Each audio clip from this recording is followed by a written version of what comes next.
Hello everybody, welcome back to my channel Sparkle English, where I teach you different ways that you can improve your level of English. Today's video is a part of my English Writing Essentials series. I've linked in the description below to my playlist on all the different videos I have so far in this series, including how to use colons, apostrophes, quotation marks, capitalization rules, and more. Today's video is on how to use semicolons. So let's get started. In this lesson, you will learn how to use semicolons correctly when writing in English. This right here is a colon, and this is a semicolon.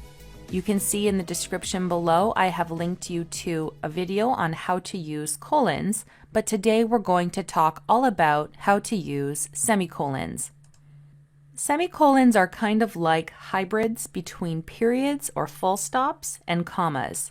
We use semicolons to join two closely related independent clauses in more complex lists with punctuation, and between independent clauses that are linked with conjunctive adverbs.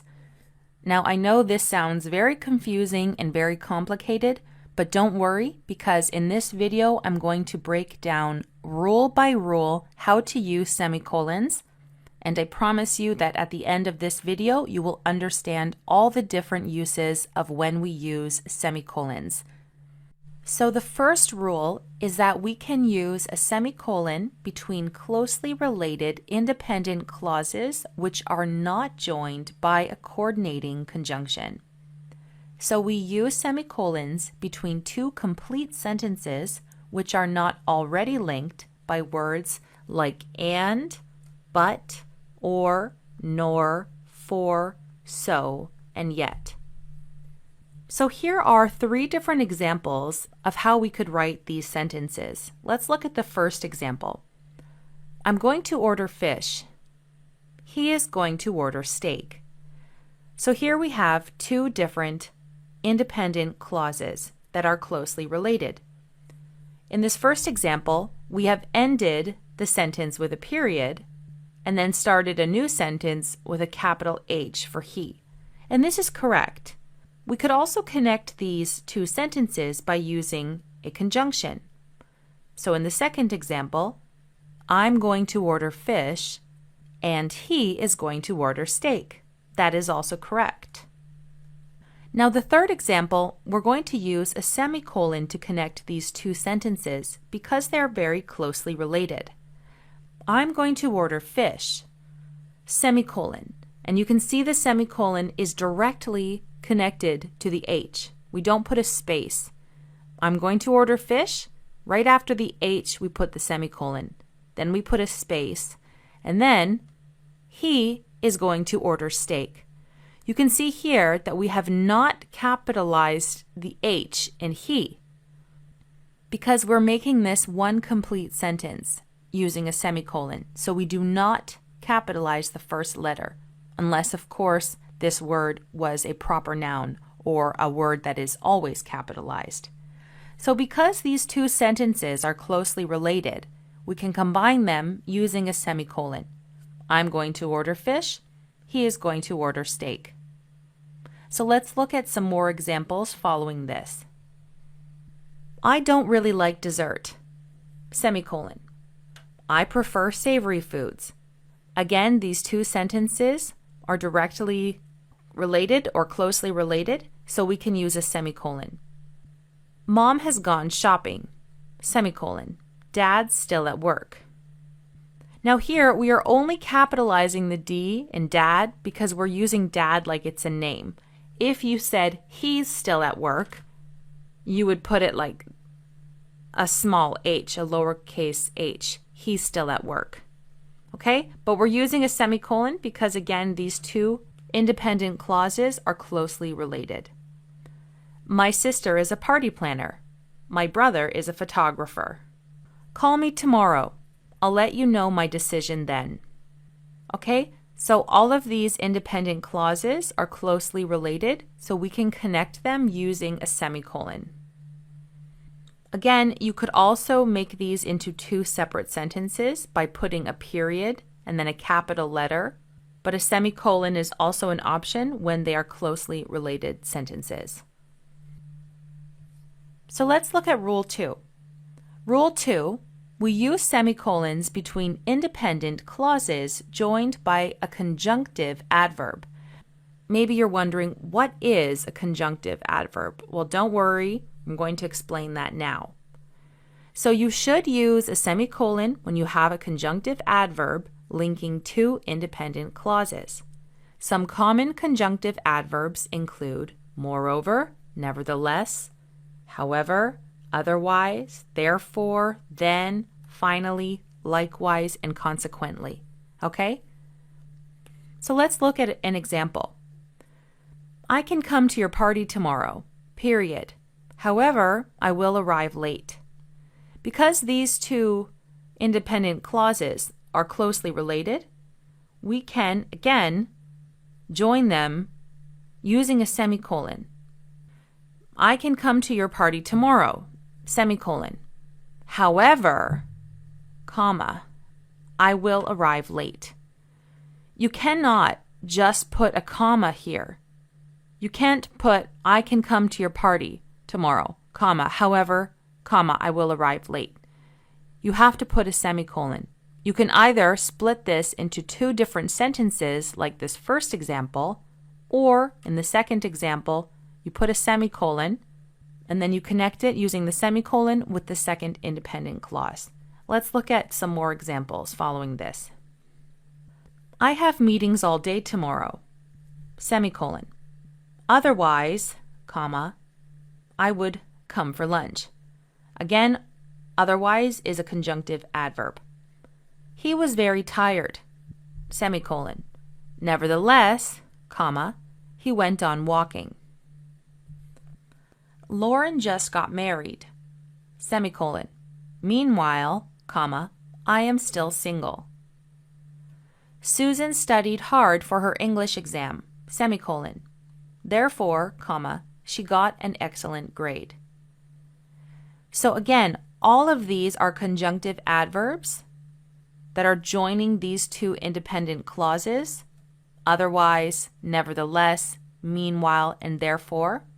And when we use these conjunctive adverbs, we have to use a semicolon before to connect them. You can't just put a comma, a double comma. You can't do that, okay? You can either split this into two different sentences, or you can use a semicolon and connect the two sentences together.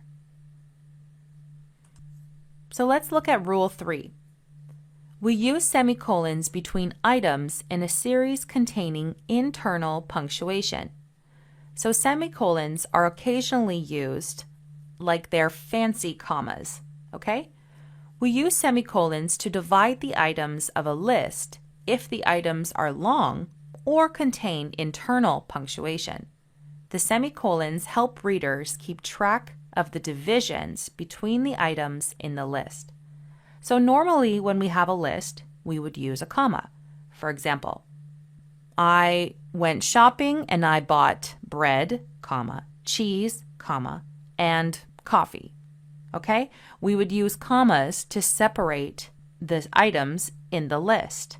So if we look at this first example here, I traveled to Spain, Italy, and France last year. Here we put commas to separate each country, Spain, Italy, and France. Now, what if I wanted to list the cities and the countries? This would be incorrect.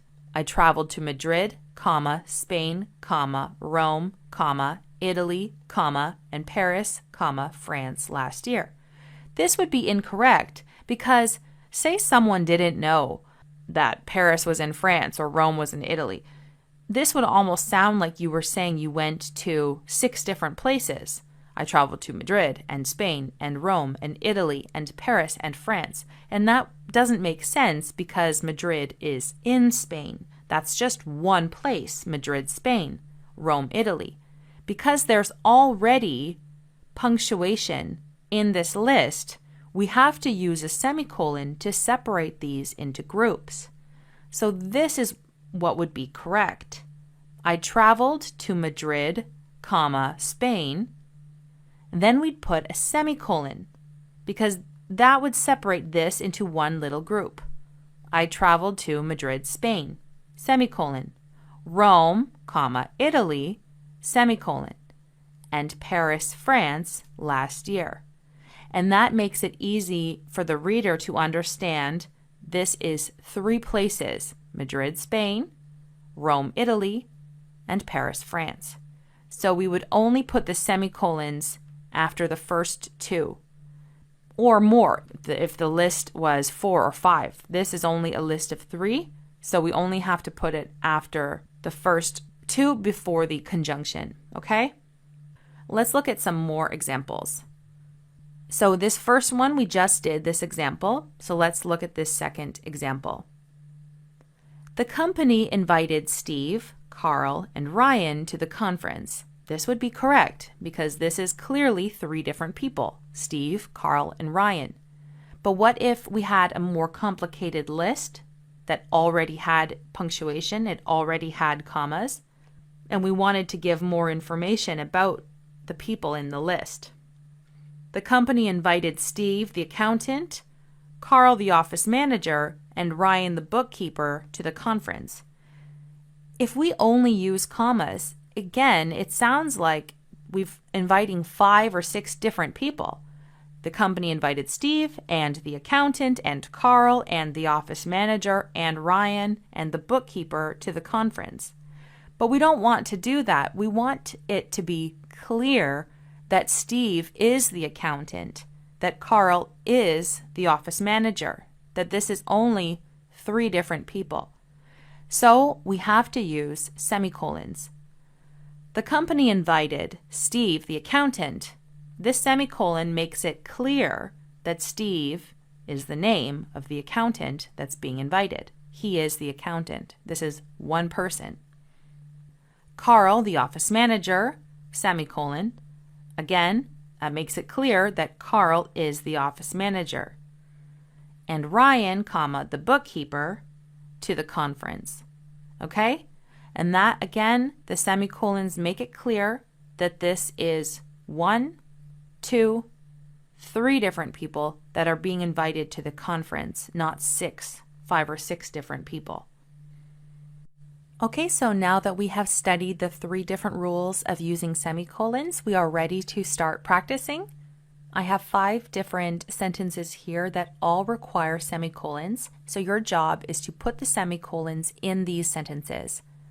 I recommend you write your answers in the comments section and see if you're correct, or just get a piece of paper and write down on your piece of paper what your answers are for 1, 2, 3, 4, and 5.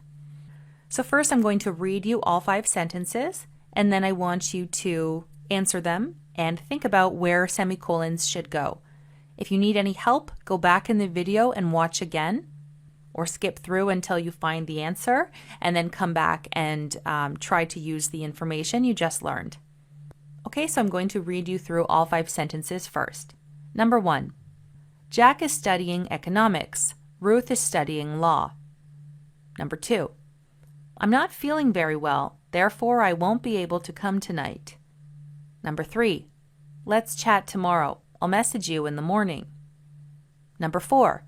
The newest project members are Tony Thomas, intern, Karen Davis, staff manager, and Lee Smith, project director. Number 5. I don't like eating most desserts. However, I do love ice cream. Okay, so pause this video and think about your answers. And if you're ready, let's get started and I'm going to give you the answers. So the first one is quite easy. Jack is studying economics. That is an independent clause that's closely related to the next independent clause, which is Ruth is studying law. So we're going to put a semicolon right after economics. Jack is studying economics, semicolon, Ruth is studying law. I'm not feeling very well, semicolon, right after the L. Therefore, I won't be able to come tonight. Therefore is a conjunctive adverb, so we have to put a semicolon right after well to connect these two. We can't just put another comma. Let's chat tomorrow. I'll message you in the morning. Again, these are two different independent clauses that are closely related. So we're going to put semicolon right after tomorrow. Let's chat tomorrow, semicolon. I'll message you in the morning. Now, number 4 is the most difficult of all 5. Here, we have 3 different newest project members: Tony Thomas, Karen Davis, and Lee Smith. And these are their titles. Tony Thomas is an intern, Karen Davis is a staff manager, and Lee Smith is a project director. So we have to put semicolons in this list because otherwise it seems like we're talking about 5 or 6 different people. So the newest project members are Tony Thomas, intern. So we're going to put the semicolon right after the N because Tony Thomas is an intern. So Tony Thomas, intern. Karen Davis, staff manager. So here we're going to put the semicolon right after manager.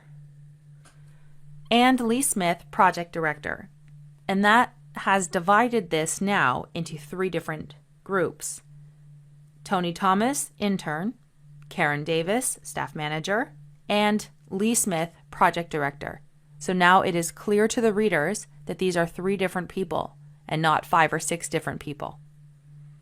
And the last one, again, we have a conjunctive adverb here. However, I don't like eating most desserts. Semicolon. However, I do love ice cream. Okay, so you did it. Let me know in the comments section how many you got correct. The more you practice using semicolons, the easier it will become. I hope that this video made sense to you and that now you have a better understanding of how to use semicolons when you're writing in English. Make sure to check out my other videos in my English Writing Essentials series, and if you haven't already, make sure to subscribe to Sparkle English for more videos on learning English, on improving your level of English, so you can become a better writer, a better speaker, and become more confident in your abilities when you're writing in English. Thanks again for watching, and I will see you in my next video.